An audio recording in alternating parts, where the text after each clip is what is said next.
What if you woke up one morning and realized that your property taxes for your Colorado vacation home or investment property had risen by nearly 4 times overnight? Well, that is a very real possibility if Senate Bill 33 passes here in Colorado. I'm going to walk you through the what, the why, and the who. What is it? Why has it been proposed? And who will it most directly impact? Stick around. Hey, it's Pete Deininger with the Breck Life Group right here in Breckenridge. And in this video, I'm going to walk you through a couple of key pieces around Senate Bill 33, who it impacts and how it's likely to affect short-term rentals here in Colorado if it passes. We're going to address a rival bill that is soon to be proposed here in the state, and then how you can make your voice heard, whether you agree or are opposed to the bills. Let's get started. First of all, what is it? Senate Bill 33 proposes to increase the tax rate from 6.7%, which is the standard residential rate levied against residential properties, to 27.9%, which is the tax rate for commercial properties. And this would be on those properties that do short-term rentals, with a caveat, and I'll get to that in just a second. Why was it introduced? Senator Chris Hansen out of Denver introduced this, and it's aimed at easing the high country or resort area housing shortages. Now, as I've addressed in other videos, I do not believe that it is short-term vacation rentals alone that are causing a shortage of housing for locals. I don't think that many of the properties that are in a short-term rental program are the kinds of properties where locals have historically rented long-term. So I don't necessarily think that this is going to ease the housing shortage that we have here. I think we need to take different actions, but we'll save that conversation for another day. And who does it affect? It affects people that rent their second home or investment property for more than 90 nights. So if you rent your property out for 50 nights, 60 nights, 80 nights, it would not change your property tax rate from the 6.7% rate up to the higher 27.9%. This is just for those who rent their property more than 90 nights in a year.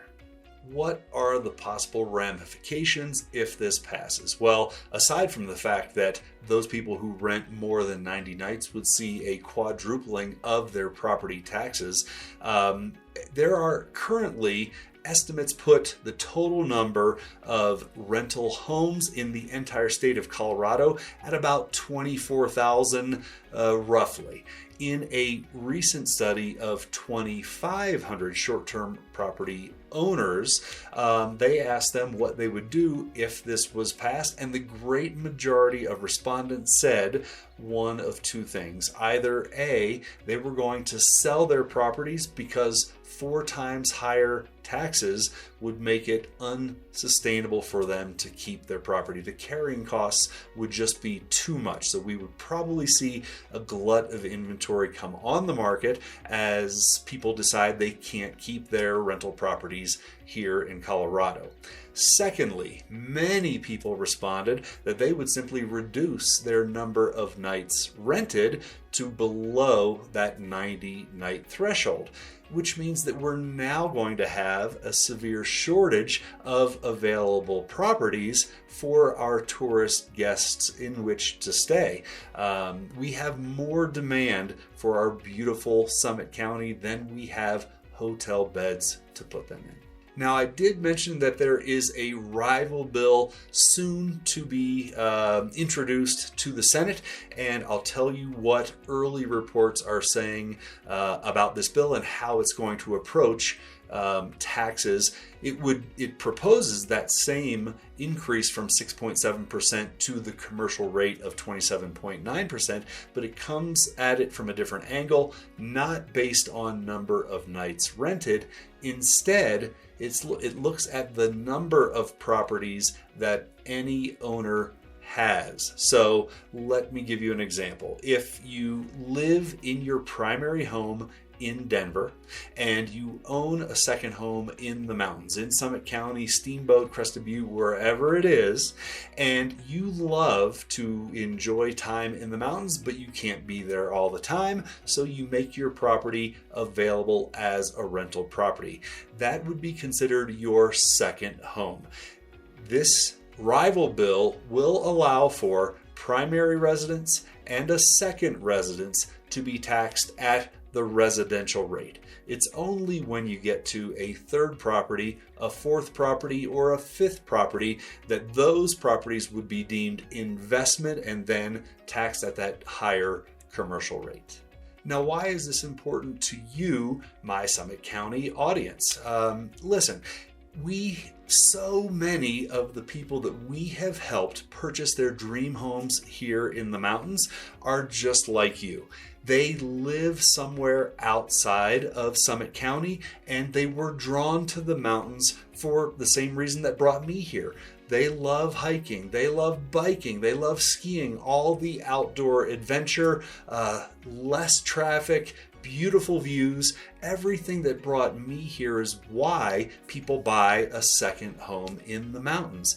And it really directly impacts their ability to keep a property if they're unable to rent when they're not using it. So it will be very, very interesting to see if either Senate Bill 33 or this rival bill yet to be introduced, if either really has legs. So far, there has been a lot of opposition across lobby industries, rental alliances, and organizations around the state. So stay tuned. I'm going to keep my finger on the pulse of everything that's happening with these bills. And if you would like to voice your opinion, whether it's in favor of or in opposition to Senate Bill 33, you know what to do. Look up the phone number for the senator that directly oversees your district and let them know you're in agreement, in favor of it, or in opposition to it. But we have the right to voice our opinions, and hey, if you're opposed to it, there are 49 other states where you can take your tourist dollars. Well, let me know what you think in the comments below. Do you agree with Senate Bill 33? Should rental properties be taxed 4 times higher as commercial properties like hotels, or are you in opposition to any change? Would you like to keep your rental property and continue to rent it when you're not here, but have the right to use it when you're here? Let us know in the comments below, and as always, reach out with any questions. This is going to be an ongoing conversation with both Senate Bill 33 and the rival bill. We'll see you in the next video.